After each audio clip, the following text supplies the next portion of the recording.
Assalamualaikum warahmatullahi wabarakatuh. Bismillahirrahmanirrahim. Hamdan syukranillah, salatan wassalaman laka ya habiballah. Amma ba'du.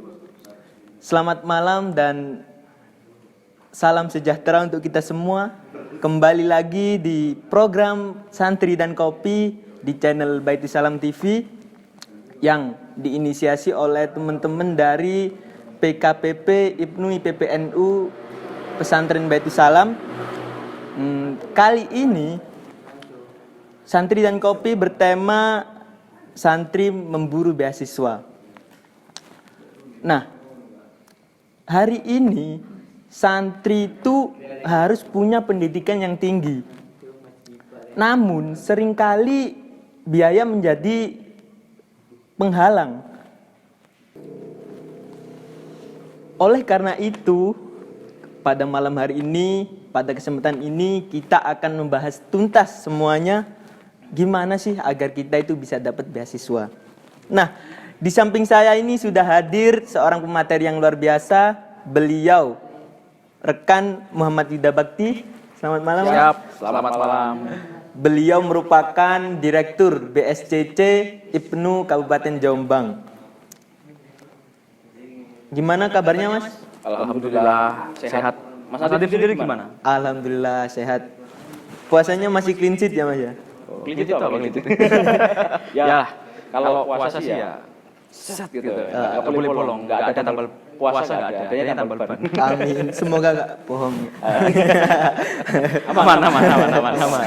Oke, langsung saja nih Mas, membahas tema kita pada malam hari ini. Kan temanya itu santri memburu beasiswa. Menurut jenengan nih, seberapa penting sih santri itu harus punya pendidikan tinggi? Itu kenapa harus penting? Oke, kalau di sini kan kita kan berbicara tentang santri ya. Nah, santri kan biasanya identik dengan ilmu-ilmu agama, terus nahwu, sorof dan lain sebagainya. Jadi kalau kita berkaca ke masyarakat kan, pandangan masyarakat itu kalau ada anak yang mondok, anak yang nyantri, terus kemudian dia pulang-pulang, itu dari sepengetahuan saya ya, dan pengalaman yang saya alami sendiri, masyarakat mindsetnya kepada santri itu, alah santri hanya bisa ngaji gitu ya, santri hanya bisa baca Quran, terus kemudian ceramah-ceramah, ngimami dan lain sebagainya. Nah di situ berangkat dari itu terus berpikir di benak saya itu bahwa santri harus mempunyai harga yang lebih selain daripada ilmu agamanya. Nanti kemudian kan santri juga pastinya ya nggak bakal mungkin di pondok terus kan Mas Adib ya, di pondok terus kok tuwek-tuwek gimana gitu. Pasti juga nih akan berkeluarga, akan bersosialisasi dengan masyarakat juga. Nah di situ peran santri tidak hanya sebagai misalkan ahli agama dan lain sebagainya, tapi juga harus memiliki ilmu-ilmu umum atau mungkin pelajaran-pelajaran umum yang menunjang peran dia sebagai tokoh masyarakat misalnya, ya kan, ilmu-ilmu umum itu yang misalnya kalau dia punya keahlian apa, di mana misalkan teknik-teknik seperti nyerpis atau apa ya, enggak mungkin itu aja ya, jangan misal ilmu-ilmu kayak matematika atau mungkin kayak ilmu pengetahuan alam yang mungkin dia basicnya memang punya, terus kemudian ingin melanjutkan ke jenjang yang lebih tinggi. Karena sekarang ini pendidikan yang lebih tinggi itu sangatlah penting bagi santri. Jadi apa yang tidak didapatkan santri di pondok pesantren, contohnya kalau di kuliahan kan nanti suasana pembelajaran ataupun atmosfer di pondok dan juga di kampus itu nanti akan berbeda. Nah di pondok kan kita nanti dipantau terus sama gusnya, sama ningnya, terus kemudian terdapat aturan-aturan yang mungkin bisa mengikat kita ya. Jadi kan secara tidak langsung kita di sini disiplin. Nah, kalau nanti kita di kampus itu kita bertemu dengan banyak karakter orang. Nah, terus kemudian di sana kita juga bukan istilahnya tetap diatur, ada tata tertibnya. Cuma nggak kayak di pondok gitu. Kita agak sedikit bebas, agak sedikit leluasa. Nanti di situ bagaimana kita bisa mempengaruhi banyak orang, mempengaruhi teman-teman kita di kampus terutama. Ayo, kalau yang sholatnya bolong-bolong, ayo minimal gitulah ya. Selain itu kita juga harus kuliah, ya kan, mendapat pengetahuan yang lebih tinggi supaya nanti bisa dipergunakan dengan baik di masyarakat sebagai tambahan ilmu kita dan juga kita harus menunjukkan ke masyarakat itu. Nah, bahwasannya santri ini tidak hanya pintar di bidang ilmu agama saja, tapi juga ilmu pengetahuan yang lain gitu, Mas Nandi. Oke, selanjutnya gini nih Mas. Kan banyak nih dari santri yang lulus aliyah mau melanjutkan ke perguruan tinggi, tapi kendala di biaya Mas. Saya sendiri juga gitu. Saya lulus dari madrasah aliyah di pondok pesantren, tapi saya ini masih bingung nih nyari beasiswa di mana. Nah, kira-kira ada nggak sih tips biar kita itu bisa dapat beasiswa gitu Mas? Oke. Nggak mau nikah langsung atau gimana habis lulus sekolah? Belum ada calonnya. Biasanya kan, iya kalau teman-teman kan tutup buku buka terap gitu istilahnya. Nah, kalau kita berbicara masalah biaya, ya itu nggak akan ada habisnya. Memang kalau yang namanya ilmu itu kan harus mengeluarkan biaya juga kan. Namanya kan timbal balik juga. Ilmu itu nggak murah gitu ya. Meskipun ada beberapa yang gratis istilahnya kan gitu. Nah, kalau membahas masalah biaya itu ada yang namanya nanti beasiswa. Nah, beasiswa ini ada yang untuk santri, kemudian ada yang untuk anak-anak yang berasal dari keluarga yang kurang mampu. Terus kemudian ada untuk anak-anak yang berprestasi dan lain sebagainya, banyak karakteristik beasiswanya. Nah, kalau kita ingin misalkan ingin memang benar-benar kuliah tapi terkendala dengan biaya, ini ada pemanfaatan beasiswa. Nah, boleh cerita sedikit ya. Saya dulu kan dari Manjombang. Nah, dulu itu waktu lulus angen-angen, waduh. Ya kebetulan juga saya berasal dari keluarga yang kurang mampu. Jadi ya gimana ini nanti ya? Kuliah tangga. Masih hasrat pengen kuliah. Dilema. Ini lihat kakak tingkat yang kuliah itu kayaknya asik ya, di kuliahan itu bisa nanti kita ketemu teman baru, terus kemudian kita cari pengalaman baru.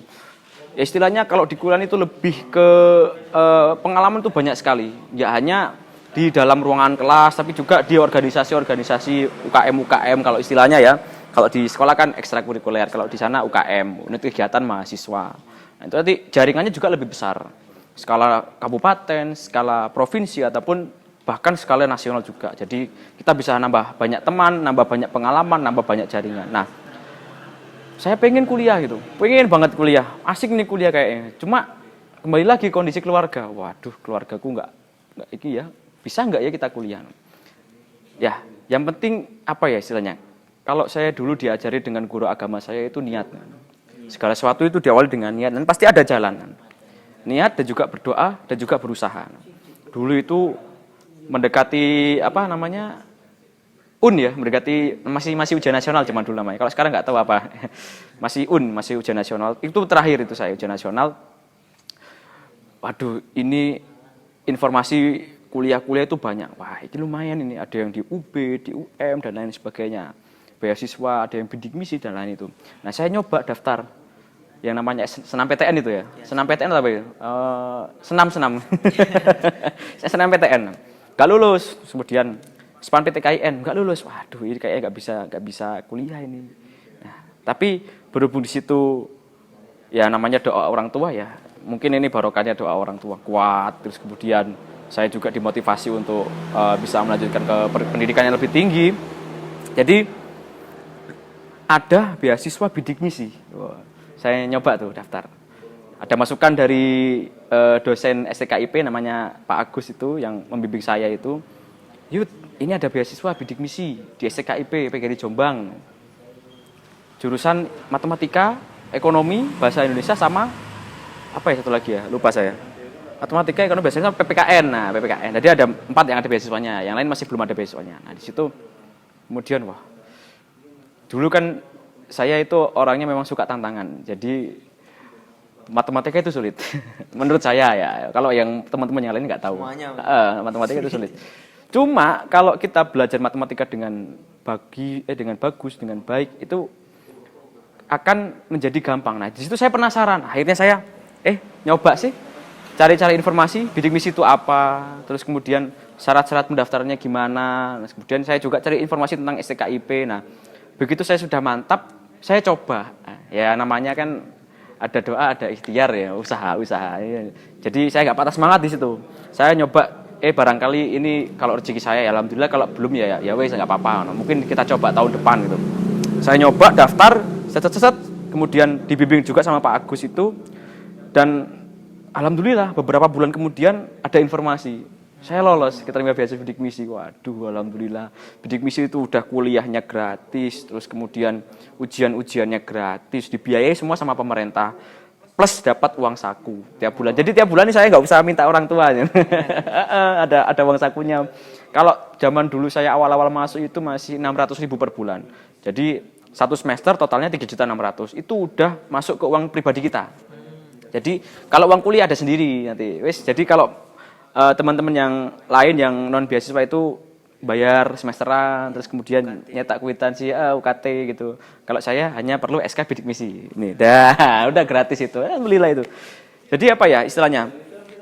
Kalau kita mau dan kita pengen banget ya, pertama kita konsultasi sama orang tua dulu. Ya namanya orang tua lah pastilah nggak bakal mungkin, wes gak usah kuliah, wes kamu rabi nyambut gawe dan lain sebagainya. Pasti ingin melihat anaknya itu berkembang, ingin melihat anaknya lebih sukses dari dirinya, makanya diberilah kesempatan untuk memperoleh ilmu atau pendidikan yang lebih tinggi ya. Di situ kalau kita mau, kita minta doa restu orang tua, terus kita juga berikhtiar ya, usaha bagaimanapun caranya, kita cari-cari informasi, entah itu beasiswa apapun itu kita harus cari.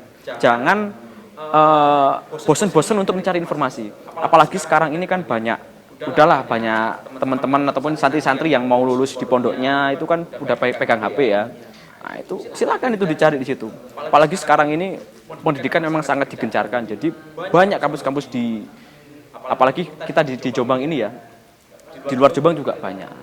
Terutama di sini pesantren Baitus Salam loh. Dengar-dengar saya santri-santrinya itu prestasinya luar biasa gitu. Makanya itu Baitus Salam kalau sampai santri-santri yang berprestasi ini tidak melanjutkan ke pendidikan yang lebih tinggi, itu akan apa ya istilahnya eman-emani gitu ya, eman-emani akan sayang sekali. Nah, syukur-syukur nanti ketika di sini di Pondok Baitus Salam berprestasi, kemudian dia lanjut ke pendidikan yang lebih tinggi itu berprestasi, ya nanti nama dari pesantren Baitus Salam itu akan terangkat sendiri. Kemudian nama si anaknya itu juga nanti akan terangkat sendiri, jadi lebih disegani di masyarakat. Nah, jadi tipsnya itu tadi yang pertama, kita jangan patah semangat ya. Niat, kemudian minta doa restu orang tua, cari informasi ya, cari informasi, jangan bosen-bosen untuk cari informasi. Dan kemudian yang ketiga, pendirian kita ini harus teguh. Pastikan nanti kalau omongan orang ya, ada yang menguati kita, ada yang ngendoni, wah angel iku, aku gak keterima beasiswa. Yang namanya rezeki kan sudah ada yang ngatur. Yang namanya usaha juga masing-masing orang kan beda. Barangkali dia nggak keterima karena apa, terus kemudian kita keterima, kan nggak tahu juga lah. Itu pendirian kita harus kuat. Pokoknya tekad bulat gimana kita ini harus bisa merealisasikan apa yang kita cita-citakan, terutama lanjut ke jenjang pendidikan yang lebih tinggi seperti itu Mas Nadi. Putus semangat istilahnya ya. Santri kok lembek itu ya. Oke, kalau seperti itu kan memang fenomena yang umum di masyarakat ya. Bapakmu lo petani, bapakmu lo becak, bapakmu ya gitu. Nah, di situ bagaimana caranya kita untuk menguatkan orang tua kita. Nah, istilahnya kayak gitu. Pasti ya ada yang namanya karakteristik orang tua kan beda-beda. Kita harus bisa meyakinkan mereka bahwasanya kita bisa. Walaupun kita terlahir dari orang petani, walaupun kita terlahir dari orang yang nggak punya, ya kita tunjukkan kepada mereka. Kan banyak juga kasus-kasus, bukan kasus ya istilahnya apa ya namanya ya. Banyak juga orang-orang yang berasal dari keluarga yang kurang mampu, kayak petani, kemudian tukang becak atau lain sebagainya. Mereka bisa mendapatkan beasiswa, bahkan kuliah di mana itu? Luar negeri, Kediri. Enggak, kan luar Jombang gitu enggak. Luar negeri banyak itu. Yang asalnya dari orang petani, terus kemudian dia bisa mewadahi petani-petani karena prestasinya di perguruan tinggi, ketika kuliah memiliki prestasi tentang pertanian, ketika lulus menjadi orang yang berpengaruh di bidang pertanian, dan kemudian bisa mewadahi petani-petani yang ada di desanya menjadi petani-petani yang berkembang. Tunjukkan seperti itu bisa. Itu gimana caranya nanti kita meyakinkan ke orang tua, terus kemudian kita memberikan mereka wawasan. Nah, ini loh Bu, ada loh Bu, banyak ini. Nah, ini loh Bu, ini loh Pak, ini loh Bu. Contohnya orang-orang yang sukses yang berasal dari orang yang tidak mampu, latar belakang yang tidak mampu, tapi mereka punya niat, dan juga dukungan dari orang tua. Lebih serius. Heeh. Semangatnya lebih oh iya ya wis kudu budal kuliah. Wah, syukur-syukur langsung gitu orang tuanya. Jadi gitu nanti. Sebelum ke pertanyaan selanjutnya, silakan boleh diminum dulu Mas. Oh, iya. Karena acaranya ngopi. Dari tadi kopinya saya lirik-lirik terus ya. Kok nggak ditawar-tawar ini? Bismillah. Pahit ya Mas ya? Yang buat siapa tadi yang buat? Perlu saya briefing dulu ini. Pahit kayak apa ya Mas ya? Kayak masalah sama dia. Bukan Mas. Kayak wacana berdua aja Mas. Oh, wacana bukber yang hanya wacana saja. Oke, siap. Oke. Selanjutnya ya Mas ya, ini kalau kan jenengan juga dari PC Ibnu Jombang Mas. Kira-kira ya Mas ya, dari PC Ibnu Jombang itu memfasilitasi nggak ke anak-anak atau siswa yang baru lulus aliyah gitu Mas, yang mau kuliah gitu, kira-kira memfasilitasi mereka nggak untuk mereka itu biar bisa dapat beasiswa gitu Mas? Iya. Kalau dari PC Ibnu Jombang ya tentu ini sangat sekali wajib hukumnya untuk memfasilitasi dari teman-teman yang ada di ranting ya, yang ada di PAC. Kan banyak usia-usia teman-teman yang aktif Ibnu PPNU di ranting, terus kemudian di PAC itu rata-rata mereka SMA. Nah, dan yang di PAC juga ada yang SMA kelas 3, mungkin ada tangga-tangganya atau teman-temannya juga yang pengen gabung Ibnu, terus kemudian dari teman-teman ranting PAC ini ada yang merasa bahwasannya waduh kalau kuliah itu mahal, terus kemudian nggak lanjut kuliah. Nah itu eman-eman sekali, sayang sekali. Nah di sini kami dari PC Ibnu PPNU Kabupaten Jombang sangat memfasilitasi untuk teman-teman yang ingin kuliah di Jombangan. Nah, ini baru Jombangan sendiri dulu Mas Antip ya, baru Jombangan. Nanti ya insya Allah semoga di tahun-tahun yang akan datang kita akan kembangkan ke luar Jombang. Ya entah itu di Kediri atau Mojokerto, jadi anjing. Nah kebetulan kan di Jombang juga banyak ya kampus favorit kayak di Unwaha, terus kemudian di Unhas, IAI Bafa dan lain sebagainya. Kita memfasilitasi beasiswa di situ. Nanti ada macam-macam ya, masing-masing kampus beda-beda. Yang penting kita di sini kan mengusahakan sebaik mungkin bagaimana kita sebagai tingkatan di atasnya mereka ya, dari jadi atasnya ranting, di atasnya PAC ini bisa untuk memfasilitasi dari teman-teman yang ingin kuliah atau melanjutkan pendidikan yang lebih tinggi khusus di wilayah Jombangan. Nah, mungkin terkendala biaya, kita bisa bantu dengan memberikan rekomendasi beasiswa. Karena setiap tahunnya kita dapat Mas Adib. Kita jadi ada program setiap tahun itu 1 tahun sekali kita keliling ke kampus-kampus. Nah, kita menindaklanjuti perkembangan dari beasiswa. Ini sudah berlangsung selama 5 tahun ini alhamdulillah. 5 tahun. Dari tahun 2016 ya. Dari tahun 2016 kita buka. Kita pertama kali mencoba itu di Unwaha, terus kemudian alhamdulillah tembus di Unwaha.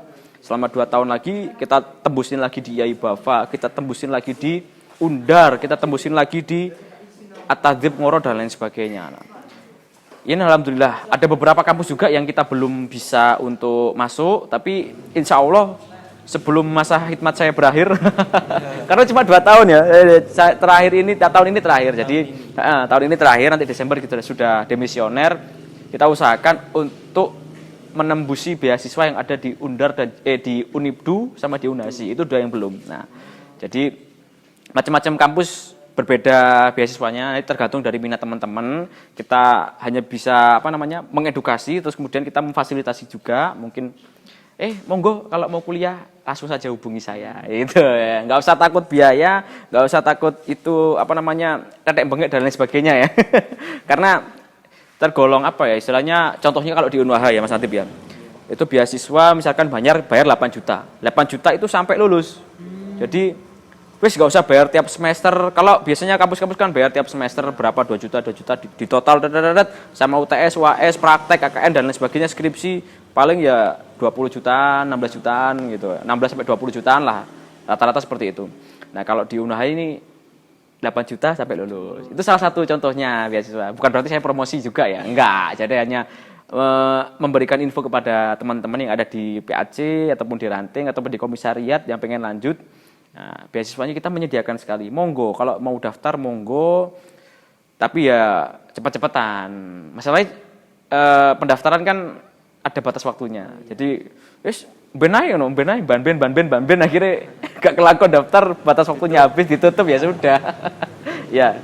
Jadi kembali lagi kita dari PC IPNU PPNU Jombang sangat memfasilitasi teman-teman untuk yang ingin melanjutkan kuliah di kampus-kampus unggulan yang ada di Jombang bisa mengajukan rekom beasiswa kepada PC IPNU PPNU Jombang melalui saya ataupun nanti ada Mbak Aini.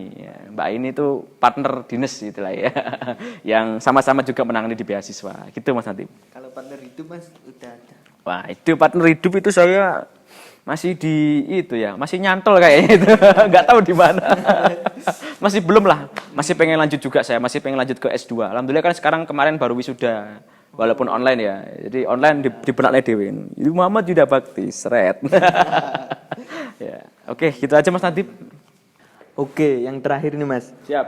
Untuk harapannya buat teman-teman yang baru lulus dari sekolah menengah atas dan mau melanjutkan tapi terkendala biaya itu tadi Mas, harapannya gimana Mas? Ya, harapan saya nggak jauh-jauh dari apa yang tadi saya ucapkan ya, apa yang tadi saya sampaikan.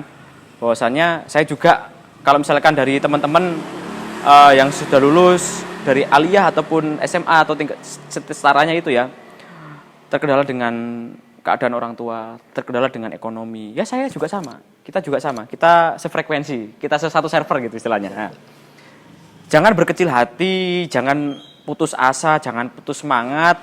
Kembali lagi niat kita, kalau memang benar-benar kita mau kuliah, tapi kita terkendala biaya, ada beasiswa. Kita manfaatkan, itu fasilitas dari pemerintah juga.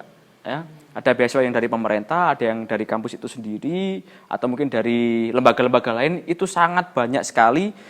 Silahkan dari teman-teman, jangan capek-capek atau jangan bosan-bosan untuk mencari informasi-informasi tentang beasiswa. Beasiswa itu sangat membantu kita dalam hal untuk melanjutkan pendidikan kita kepada jenjang yang lebih tinggi. Wah, karena mungkin terkendala biaya atau lain sebagainya. Jangan putus semangat. Juga teman-teman juga harus bisa istilahnya update informasi. Update informasi.